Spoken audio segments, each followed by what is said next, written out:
दोस्तों जब तक डीआरडीओ है तब तक हमें किसी भी चीज़ की चिंता करने की कोई ज़रूरत है ही नहीं। जी हाँ, मैं ऐसा इसलिए बोल रहा हूँ, जरा आप कुछ साल पीछे जाइए। जब हम इंडियन एयरफोर्स की बात करते थे तो सबसे ज़्यादा ताकतवर कौन सा फाइटर जेट हुआ करता था उस समय? Su-30 MKI। ये हमारी एयरफोर्स का बैकबोन माना जाता था। लेकिन दोस्तों सडनली हमारी एयरफोर्स शिफ्ट हो गई Su-30 से राफेल के ऊपर, क्योंकि ऑब्वियसली राफेल ज़्यादा एडवांस है, इसके अंदर ज़्यादा पावर है बजाय सुखोई 30 के। इसका मतलब ये नहीं है कि सुखोई कमज़ोर है, वो अपने समय का किंग था, वो अपने समय में बहुत ताकतवर था, लेकिन समय के साथ हर चीज़ कम ताकतवर हो ही जाती है।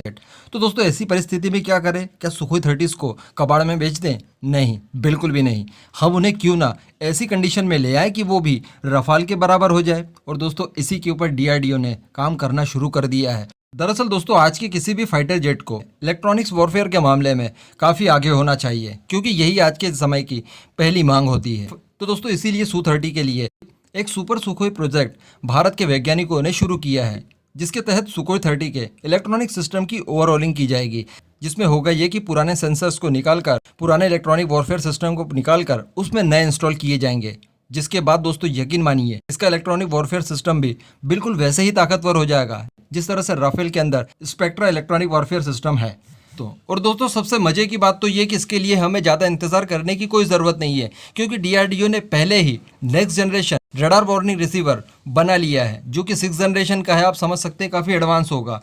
तो दोस्तों अब होगा ये कि डीआरडीओ, एचएएल और भारतीय वायुसेना ये तीनों मिलकर कोऑर्डिनेशन के साथ दो सुखोई 30 में इस तरह के वॉरफेयर सिस्टम को इंस्टॉल करेंगे। उसके बाद इनकी अलग अलग पैरामीटर्स के साथ टेस्टिंग की जाएगी। अगर सारी टेस्टिंग खरी उतरती है, जिसकी की चांसेस 100% दिखाई भी दे रहे हैं, उसके बाद होगा ये कि बाकी जितने भी वायुसेना के पास सुखोई 30 हैं उन सभी में ये सिस्टम इंस्टॉल कर दिए जाएंगे। मैं आपको बता दूं कि ये जो नए सिस्टम्स हैं जो कि सुखोई 30 में इंटीग्रेट किए जा रहे हैं, ये ज़्यादा कैपेबल है, ये ज़्यादा लाइट वेट है, इनकी परफॉर्मेंस पुराने वाले सिस्टम्स की तुलना में बहुत ज़्यादा है। तो कहीं ना कहीं भारत के सुखोई भी सुपर सुखोई बनकर उभरेंगे।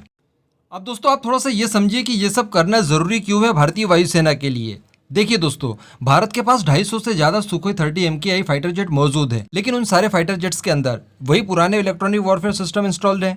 अगर आप सभी को एक साथ इस तरह से अपग्रेड कर देते हैं तो ऑब्वियसली भारतीय वायुसेना की क्षमता कई गुनी बढ़ जाएगी, क्योंकि भारत के पास ऐसे फाइटर जेट मौजूद होंगे जो कि एडवांस इलेक्ट्रॉनिक वॉरफेयर सिस्टम से लैस होंगे। आप सोचिए ना, इतनी बड़ी तादाद में अगर एक साथ ऐसे फाइटर जेट भारतीय वायुसेना में शामिल हो जाएंगे तो ऑब्वियसली भारतीय वायुसेना की ताकत में तो बहुत इजाफा हो जाएगा। और बस यही मोटिव है डीआरडीओ का, जिसके लिए काम युद्ध स्तर पर किया जा रहा है। यानी जल्दी ही ये काम पूरी तरह से कंप्लीट हो जाएगा और हमें देखने के लिए मिलेगा कि भारतीय वायुसेना के सारे सुखोई 30 सुपर सुखोईस बन चुके हैं।